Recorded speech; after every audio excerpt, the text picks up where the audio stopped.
Well, Andy, obviously we got you right before camp, and that now a little bit more than a week in. How's it been going for your group? You know what, awesome. The guys they're working hard out there. They're doing the little things, that we're asking them each and every day, putting that extra effort in and paying attention to, like I said, the little things that amount to the big things. Anything really, caught your eye? Just in terms of the defense as a whole, I think one of the things that's been pretty impressive is how hard they're playing, and how hard they're running the ball, and they're trying to condition themselves and get in the best shape possible out there within the drills. And that's been pretty exciting to see. Not that you were ever maybe nervous or anything like that, but I mean, are you starting to feel a little bit better about what you got, and are guys starting to give you some answers maybe that you're looking for? Yeah, we're always pushing to create more depth and get guys more sound with their fundamentals and technique and scheme and all that stuff. And yeah, at this point, you're able to evaluate guys and know, okay, this guy's here right now, maybe this guy's here, let's get this guy going a little bit more. Right now we're able to spend a lot of time with him in camp, so let's push forward on so-and-so, or hey, so-and-so is really coming on right now. He's improved a ton. And so, yeah, we're constantly evaluating. Every time we go into the staff meeting, we're evaluating personnel and where we're at and the things we need to do to improve. We haven't seen a ton of team, but just the feedback we've got from the players so far, it seems like it's been a pretty crisp, fast start to fall for you guys on defense. Yeah, obviously the benefit for us is the offense we go against every day is multiple. We see multiple stuff. We've got to be on our toes in terms of communication and adjustments and all that stuff. So from that standpoint, it's been really crisp. It's been good for us.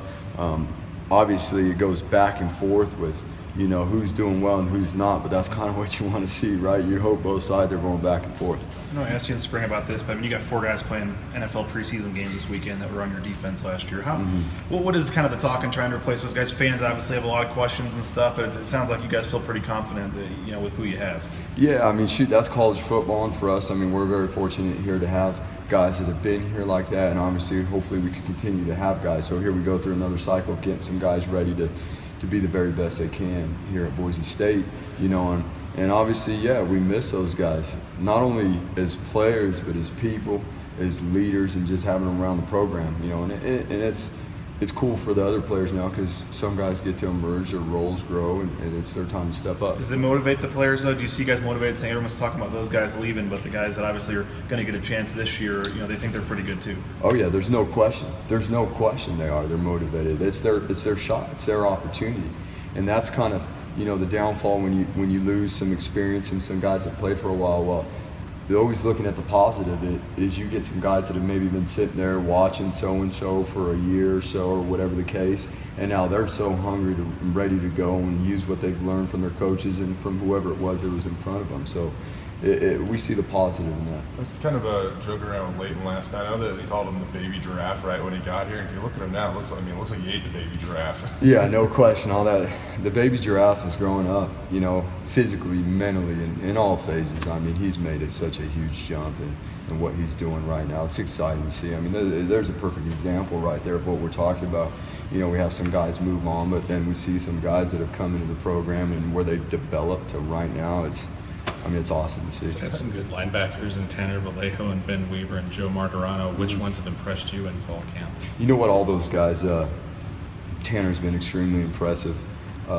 In camp thus far, he's very active. Joey's done a really, really good job, and as well as Weave, and really that first crew, Darren Lee, Leighton. Those guys have done a tremendous job with all the communication and all the adjustments we got to make and fit where they're supposed to in the run game, and then obviously addressing their pass situations as well. Carson said that those guys kind of are the ones that kind of have been setting the tone for the defense, and certainly you look at the experience and you might expect that, but how do those guys kind of just embrace that, kind of being the flag bearer for the defense? Well, one of the best things about having depth at a position is the competition that it brings. They're going to push each other. They're go-getters, you know what I'm saying? And they're out there, and don't get me wrong, they want to be on the field. Like Ben Weaver loves Leighton Vander Esch. Leighton Vander Esch loves Ben Weaver. But don't get me wrong, they want to be on the field. Okay, and so how hard they go to better themselves, to earn their opportunities, just pushes each other. And there's nothing better than that competitiveness. What have you seen? Let's just get back to Leighton real quick. What does he bring to that position group? And how many linebackers have you ever coached, been around that are 6'4", 240 and throwing alley-oops themselves off the backboard and Bronco Olympics or whatever? It doesn't happen very often like that. No, it doesn't. Not at all. You know, and physically, he's pretty impressive. He's really impressive. You don't come around too many guys with that length, that size, athleticism combination. With DSG, we haven't had a chance to talk to him. Obviously, had the issue at the end of last season. How have you kind of seen him try to move past that, and what's he done? I don't know what his status is for the first game, but just in terms of him trying to you put know that what? behind him. Here's the thing with DSG, and we've been doing all football right now. DSG is all in on football. He understands football. DSG, I mean, that's what DSG does, and so he's made progress through camp. You're obviously jumping in there, missing the whole last year due to injury and stuff. I mean, obviously there's a little bit of rustiness there, but he's coming along and he's doing a good job. How do you feel about the other guys behind him and Chance? And you're probably going to need those guys pretty big at safety, particularly. Yeah, Chance. There's one guy right there where Chance, is growing into his role, and each and every day we're just trying to simplify and hey, let's just do the little things right, and you'll get better each and every day. Just do the little things right. So Chance has done a pretty good job with that, and it's showing on the field now. That's where we come into place there, where we got to create some more depth, right?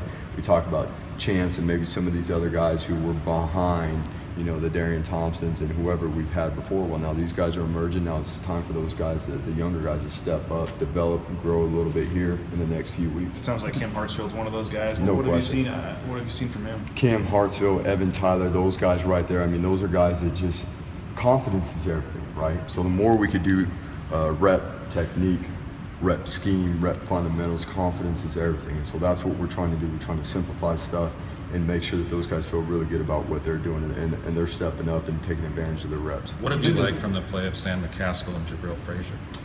Just those two guys on the edge right there. I mean, it always starts with stopping the run, and in camp we feel like we're at where we need to be right now.